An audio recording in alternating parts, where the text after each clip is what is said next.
মাগুরায় ৮ বছরের শিশু আসিয়া ধর্ষণের শিকার হয়।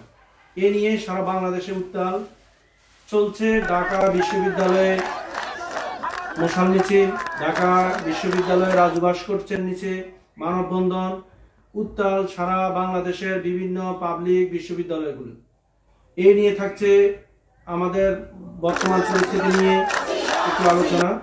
বগুড়া ৮ বছরের শিশু ক্লাস ৪র্থ শ্রেণীতে পড়ে আছিয়াকে ধর্ষণ করে এবং দেশের আইন শৃঙ্খলার অবনতি সব কিছু নিয়ে ঢাকা বিশ্ববিদ্যালয়ের ছাত্রীরা গত রাত্রে ১টার সময় রাজু ভাস্কর্যের সামনে অবস্থান করে আন্দোলন শুরু করে।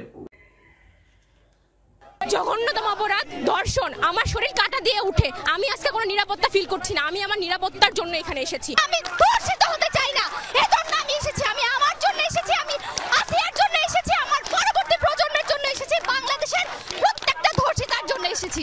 একটা ছোট্ট বাচ্চা, 8 বছরের বাচ্চা, ক্লাস 4-এ পড়ে বাচ্চা, ওরা সেফ না, আমরা কিভাবে সেফ? ছাত্রীদের সাথে এই দর্শনের বিচার চাই, দর্শকদের ফাঁসি প্রকাশ্য দিতে হবে এবং দর্শকদের কোনো জামিন হবে না। এই ধরনের স্লোগানের সাথে বিভিন্ন ইউনিভার্সিটিতে এখন ছাত্ররাও জড়িত হয়েছে। ধর্ষকের ফাঁসি কার্যকর করলে এটা যদি একটা নির্মম শাস্তি দেওয়া যায়, তাহলে হচ্ছে আমি মনে করি ফার্দার কেউ আর এরকম করার চেষ্টা করবে না। এর শাস্তি যদি আমরা এখন নিশ্চিত না করতে পারি, তাহলে মানে আমরা কত সেফ ফিল করতেছি না রাস্তায়। আইন শৃঙ্খলার অবনতি এবং স্বরাষ্ট্র উপদেষ্টার যে দায়সারা কাজের কারণে আমরা আজকে রাস্তায় নিরাপদ না। এই বিচারের প্রক্রিয়ায় অংশ নিতে সরকারকে আলটিমেটাম দিয়েছে। অল্প সময়ের মধ্যে সরকার যদি এই দর্শকের বিচার না করে, দেশের যে প্রতিষ্ঠানগুলো আছে সেই প্রতিষ্ঠানগুলো বিচার নিশ্চিত করবে এবং নারীদেরকে সকল জায়গায় তাদের নিরাপত্তা নিশ্চিত করবে। ছাত্র জনতার একটি দাবি রয়েছে, দর্শকদের বিচার নর্মাল যেভাবে ফাঁসি দেওয়া হয় সেটা না দিয়ে তাদেরকে প্রকাশ্যে জনসম্মুখে ফাঁসি দেওয়া হোক। এই যে ধর্ষণের ঘটনা ঘটেছে এটির সুনিশ্চিত বিচার যেন নিশ্চিত হয় এবং আমাদের যে ধর্ষক আছে তাদের অবশ্যই ফাঁসি হতে হবে। 15 দিনের ভিতরে তদন্ত শেষ এবং 90 দিনের ভিতরে রায় ঘোষণা করতে হবে। ছাত্র এবং ছাত্রীদের এই দাবির প্রেক্ষিতে আজ ঢাকা প্রেস কনফারেন্সে আইন উপদেষ্টা এবং স্বরাষ্ট্র উপদেষ্টা সহ মোট 3 জন উপদেষ্টা জরুরি প্রেস ব্রিফিং করে।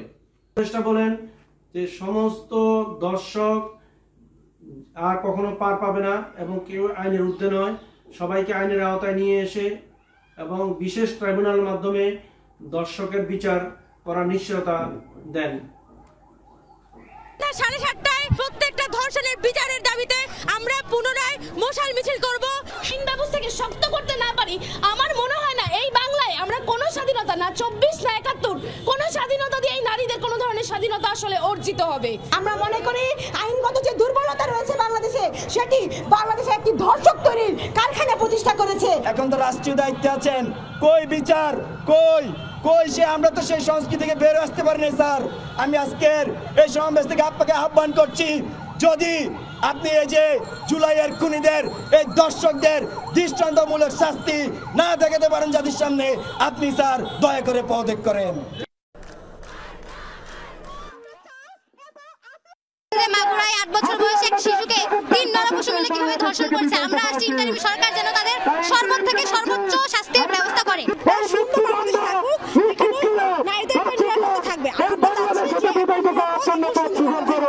এমন দৃষ্টান্তমূলক শাস্তি হওয়া উচিত যাতে বাংলাদেশের কোনো নাগরিক এবং কোনো মানুষ যাতে নারীর উপর কুদৃষ্টিতে তাকানোর সাহস পর্যন্ত না পায়।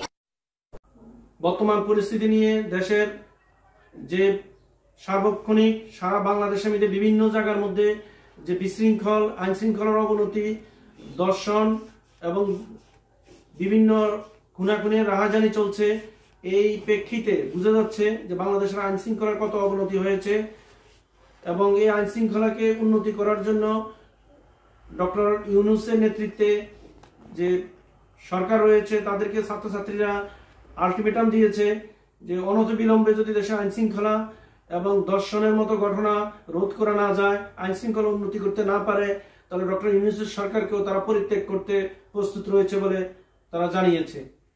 ধন্যবাদ দর্শক, আরো যদি বিশেষ কোনো খবর পাই তাহলে আপনাদের সাথে আবারও উপস্থিত হব। আসসালামু আলাইকুম।